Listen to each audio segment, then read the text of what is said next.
राहुल गांधी के चुनाव पर सीनियर कांग्रेस नेता हरीश रावत ने कहा कि वो अमेठी के साथ साथ वायनाड से भी चुनाव लड़ेंगे। वायनाड की जनता ने मुसीबत में उनका साथ दिया है। वहीं प्रियंका गांधी के चुनाव लड़ने पर हरीश रावत ने कहा कि मुझे एक ज्योतिषी ने बताया है कि एक महिला का सूर्य उदयमान है और वही महिला मोदी जी को वाराणसी में हरा सकती है। अमेठी तो स्वाभाविक क्षेत्र है, वो तो प्रतीक्षा कर रहे हैं कब राहुल भैया को फिर से अपना सांसद चुन करके भेज सकें। मगर वायनाड के वो इस समय सांसद हैं, वायनाड के लोग उनके साथ खड़े रहे हैं। और अमेठी तो स्वाभाविक क्षेत्र है, वो तो प्रतीक्षा कर रहे हैं कब राहुल भैया उन्होंने मुझसे कहा कि भाई मोदी जी ऐसा नहीं है कि नहीं हार सकते हैं। जब ये जी के ग्रह ऐसे आ रहे हैं, कोई सूर्य जिसके उदयमान हो रहा हो जिस महिला के, वो महिला यदि मोदी जी के खिलाफ लड़ेगी तो मोदी जी हार सकते हैं।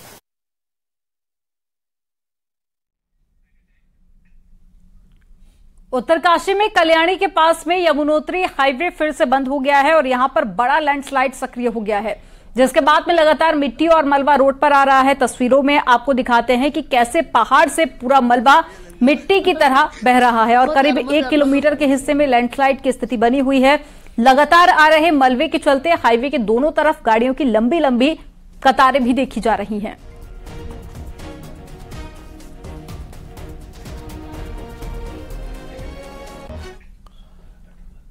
बद्रीनाथ नेशनल हाईवे जोगीधारा के पास भी यात्रियों के लिए नासूर बना हुआ है। बारिश के बाद लगातार पहाड़ी टूटकर सड़क पर आ रही है, जिससे सफर करना और भी मुश्किल हो रहा है। काफी दिनों से जोगीधार क्षेत्र में बद्रीनाथ नेशनल हाईवे बार बार बंद हो रहा है। हालांकि इसे समय रहते खोला जा रहा है, लेकिन बार बार पहाड़ी से पत्थर गिर रहे हैं।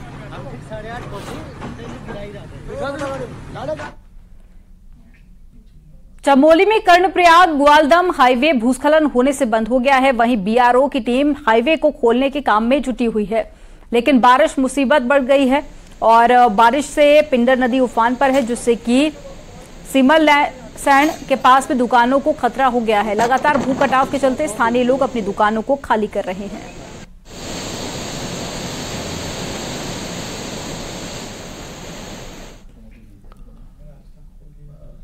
कोटद्वार में आपदा के सीजन में मालनपुर गिर गया है तो गाड़ीघाट पुल बुरी तरह से बर्बाद हो गया है और अब सिद्धबली मंदिर को जोड़ने वाले पुल पर बड़ा खतरा मंडराने लगा है। खो नदी पर बने पुल के पिलरों की नींव खोखली हो चुकी है। हालात बेहद डरावने हैं। पुल की खराब हालत को देखते हुए पीडब्ल्यूडी की टीम पत्थर का जाल बनाकर दीवार बना रही है ताकि तेज बहाव से पुल को बचाया जा सके। साथ ही नदी का पानी भी डायवर्ट किया गया है, लेकिन अब मौसम विभाग ने बारिश के लिए अलर्ट जारी किया है। इसके बाद खो नदी पर बने इस पुल के लिए हालात बेहद मुश्किल हो गए हैं। जितने भी लाइन डिपार्टमेंट्स हैं उनको हमने सभी को जो है निर्देशित कर रखा है कि वो तत्काल जो है जो भी आपदा में क्षतिग्रस्त पुल है या सड़क है उसको तत्काल ठीक कराएं। इसी क्रम में पीडब्ल्यूडी के द्वारा जो सिद्धबली वाला हमारा पुल था उसमें कार्य शुरू हो गया है।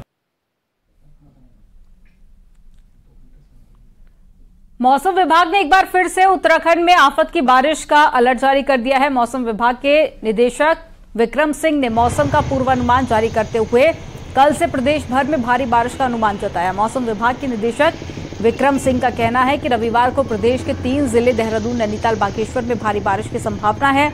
इसके बाद में 21, 22 और 23 और साथ ही 24 के साथ 25 अगस्त को प्रदेश भर में अधिकांश जिलों में भारी बारिश हो सकती है, जबकि 26 अगस्त से भारी बारिश से राहत मिलने की उम्मीद है। 20 में 1-2 डिस्ट्रिक्ट रखे गए हैं, जैसे देहरादून है, नैनीताल है और इसके साथ साथ बागेश्वर डिस्ट्रिक्ट है। उनमें संभावना थोड़ी दिखती है कि हैवी रेन वहाँ एका दुक्का मिलेगी। लेकिन ये है कि कल थोड़ी जो थंडरस्टॉर्म एक्टिविटी है वो सब रखी गई है। उसमें चाहे इंटेंस आवर है या वेरी इंटेंस आवर है, वो एका दुक्का जगहों में डिस्ट्रिक्ट्स में अलग अलग डिस्ट्रिक्ट्स में देखने को मिलेंगे। तो आप कल कह सकते हैं थोड़ी एक्टिविटी ज़्यादा रहेगी, पर आज जो है एक्टिविटी कमी है। 19 तारीख की अगर बात करते हैं, जब 21 तारीख में जा रहे हैं तो एक्टिविटी बढ़ेगी। 21 को आप ये कह सकते हैं कि ज़्यादातर जगहों में बारिश मिलेगी, हल्की से मध्यम। और जहाँ तक भारी से बहुत भारी वर्षा की बात है तो उसमें हमने अभी देहरादून, पौड़ी, इसी तरह नैनीताल, चंपावत और बागेश्वर को रखा है। रुद्रप्रयाग बाईपास से अस्थायी दुकानों पर प्रशासन और एनएच की टीम ने कार्रवाई जारी है। कई अस्थायी दुकानों पर कार्रवाई की गई है। दुकान हटाने का दुकानदारों ने विरोध किया है। केदारनाथ यात्रा तक दुकानें रखने की मांग की गई, लेकिन प्रशासन का कहना है कि हाईकोर्ट के आदेश पर कार्रवाई की जा रही है। वहीं दुकानदारों का कहना है कि अगर हमारी सुध नहीं ली गई तो उग्र आंदोलन किया जाएगा।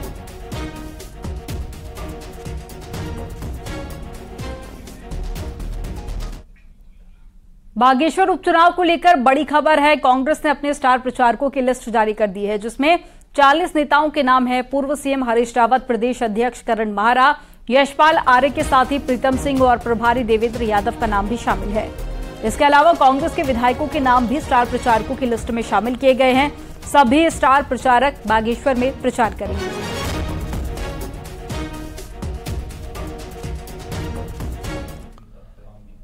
सीएम पुष्कर सिंह धामी दिल्ली के दौरे पर हैं। इस दौरान मुख्यमंत्री कई केंद्रीय मंत्रियों से मुलाकात करेंगे। वहीं सीएम धामी ऊर्जा मंत्री से भी मुलाकात कर सकते हैं। सीएम उत्तराखंड में बिजली समस्या को लेकर ऊर्जा मंत्री से बातचीत करेंगे। वहीं दिसंबर में प्रस्तावित ग्लोबल इन्वेस्टर समिट को लेकर 21 अगस्त को दिल्ली में प्रमुख उद्योग समूहों और उद्योगपतियों के साथ मुलाकात करेंगे। सीएम का कहना है कि हमने सोलर पावर से लेकर हाइड्रो पावर, पर्यटन, एमएसएमई और एग्रो के क्षेत्र में कई सुधार कर नई पॉलिसियां तैयार की हैं। इन्वेस्टर के बीच जाकर उन सभी से अवगत कराएंगे ताकि ज्यादा से ज्यादा इन्वेस्टर को हम समिट के लिए आमंत्रित कर सकें।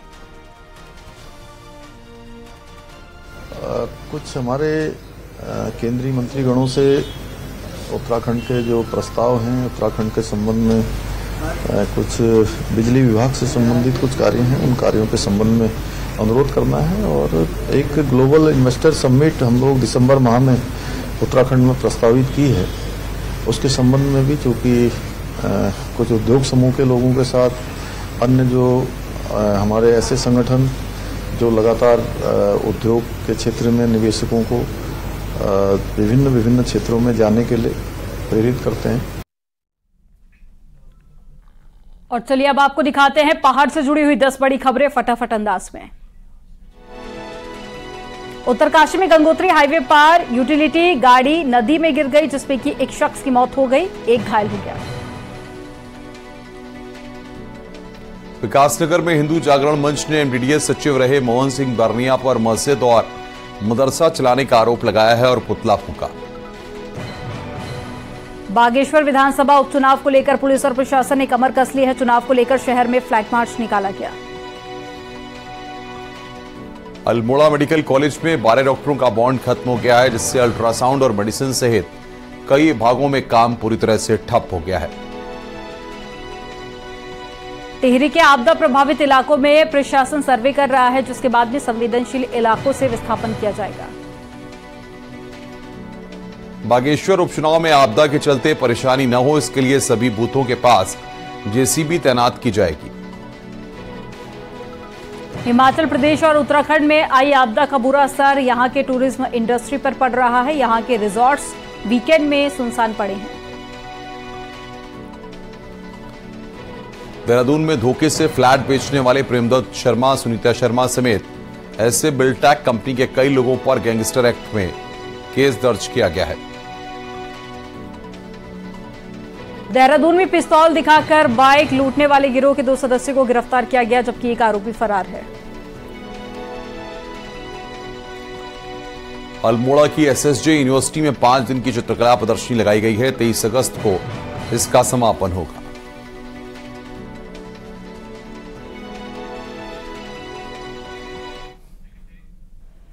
लोकसभा चुनाव से पहले बीजेपी ने हर विधानसभा में 10,000 नए वोटर्स को वोटर लिस्ट से जोड़ने का टारगेट फिक्स किया है और पार्टी ने बाकायदा इसके लिए एक योजना तैयार की है। पार्टी अपने कार्यकर्ताओं के जरिए घर घर पहुंचेगी और नए वोटर्स को जोड़ेगी। इसी सिलसिले में बीजेपी ने एक बड़ी बैठक शनिवार को हल्द्वानी में की, जिसमें बीजेपी के प्रदेश प्रभारी, प्रदेश अध्यक्ष और संगठन महामंत्री भी शामिल हुए। वोटर चेतना अभियान, महाअभियान, जो नए वोटर्स हैं उनको बनाना, जो पुराने हैं उनको आइडेंटिफाई करना कि उनका वोटर लिस्ट में नाम है या नहीं है, जो लोग ट्रांसफ़र कर गए उनको ध्यान करना, जो रहे नहीं हैं उनको कटवाना। ये अभियान पार्टी ने अपने हाथ में लिया है इस काम को हम अब से नहीं कर रहे, 1951 में जनसंघ के निर्माण के बाद में लगातार करते रहते हैं। देश की सबसे बड़ी राजनीतिक पार्टी होने के नाते हमारे राष्ट्रीय नेतृत्व ने तय किया है कि कोई भी व्यक्ति जिसकी उम्र 18 वर्ष हो चुकी है उसका मत बन जाए। इस भाव के साथ कार्यकर्ता सभी बूथों पर जाएंगे और हमने तय किया कि प्रत्येक विधानसभा 10,000 नए मतदाता बने।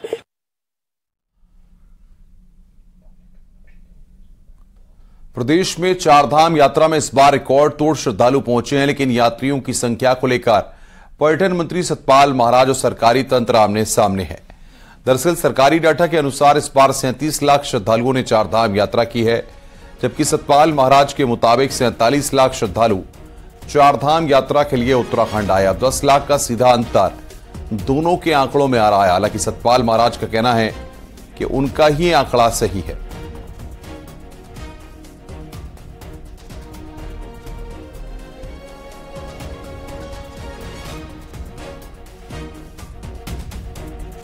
चारधाम यात्रा 2023 अगस्त 2023 तक अभी तक कुल 47,11,075 श्रद्धालु हेमकुंड सहित चारधाम यात्रा कर चुके हैं।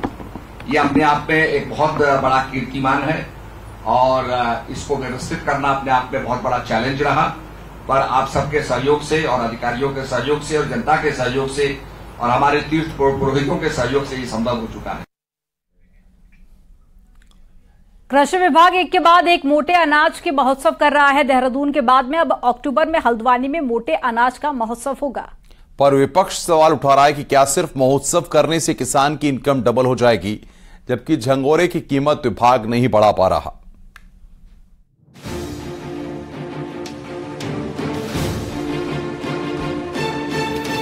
उत्तराखंड के किसान की इनकम 2025 तक डबल करनी है, ये बात कृषि मंत्री बार बार कहते हैं। किसान मोटे अनाज का उत्पादन बढ़ाएं और खूब पैसे कमाएं, यही बात बड़े बड़े मेले महोत्सव करके किसानों को समझाई भी जाती है। इसी साल मई में देहरादून में मोटे अनाज का महोत्सव हुआ, अब अक्टूबर में हल्द्वानी में होगा। लेकिन इस एक सवाल का जवाब कौन देगा कि जब राज्य में कोदा यानी कि मंडुआ और झंगोरे की कीमत बराबर नहीं हो पा रही है, वहाँ इनकम डबल कैसे होगी। किसानों से मंडुआ झंगोरा खरीदने का काम सहकारी संघ करता है, जिसके मुताबिक 1 किलो कोदा यानी मंडुआ की कीमत 38 रुपए 46 पैसे है, तो 1 किलो झंगोरे की कीमत 25 रुपए तय की गई है। सहकारी संघ चाहता है कि रेट बढ़े ताकि किसान ओपन मार्केट के बजाय सरकार को अनाज बेचें। वहीं विभाग बार बार इनकम और उत्पादन डबल करने की बात कह रहा है। लेकिन अभी जो है रेट इसका झंगोरा का केवल 25 रुपए है। अगर रेट बढ़ जाता है, अभी जो कि बढ़ा नहीं है, तो आशा है कि इसका रेट बढ़ेगा। अगर रेट बढ़ जाता है तो हम जितना टारगेट हमको मिलेगा उतना हम झंगोरा भी किसानों से खरीदेंगे। हमारा संकल्प है कि 2025 में जब राज्य 25 साल का होगा, हम मिलेट्स के उत्पाद को दोगुना करेंगे, क्योंकि मिलेट्स में उगाने में जहाँ खर्चा देखभाल में कम होती है, खाद कम लगती है, पानी कम लगता है। मोटा अनाज पहाड़ों में होता है और पहाड़ में खेती का हाल किसी से छिपा नहीं है। ऐसे में कृषि विभाग मेले महोत्सव करके क्या करेगा, ये सवाल विपक्ष पूछ रहा है। बात की बताइए, आपने पहले यहाँ मिलेट का इतना बड़ा महोत्सव किया, अब आप हल्द्वानी में कर रहे हैं। आप जनता को ये तो बता दीजिए पैसा कितना खर्च हो रहा है इसमें कितना बजट है इसका। ये सारा खेल बजट का है, सारा खेल पैसे का है। न तो इनको मिलेट से मतलब है, न इनको मिलेट पैदा करने वाले, मोटा अनाज पैदा करने वाले किसान के लाभ से या उसके किसी फायदे से। उत्तराखंड का मोटा अनाज बेस्ट क्वालिटी का है, जिसकी डिमांड दुनिया भर में है। ये बात कृषि महोत्सव में बार बार कही जाती है, लेकिन फायदा तब है कि जब महोत्सव में बात कहने के साथ किसानों को फायदा भी मिले। देहरादून से न्यूज़ 18 के लिए दीपांकर भट्ट की रिपोर्ट। हरिद्वार के लक्सर से खबर है, यहां पर विशालकाय अजगर मिलने से अफरा तफरी मच गई। रिहायशी इलाके में करीब 12 फीट लंबा अजगर नाले में मिला है। नाले में विशालकाय अजगर को देखकर लोगों के होश उड़ गए। वन विभाग को इसकी सूचना दी गई है। वन विभाग की टीम मौके पर पहुंची और अजगर को रेस्क्यू कर जंगल में छोड़ा गया। लक्सर के इस इलाके में बाढ़ आई थी, जिसके बाद से रिहायशी इलाके में मगरमच्छ और अजगर देखने का सिलसिला लगातार जारी है।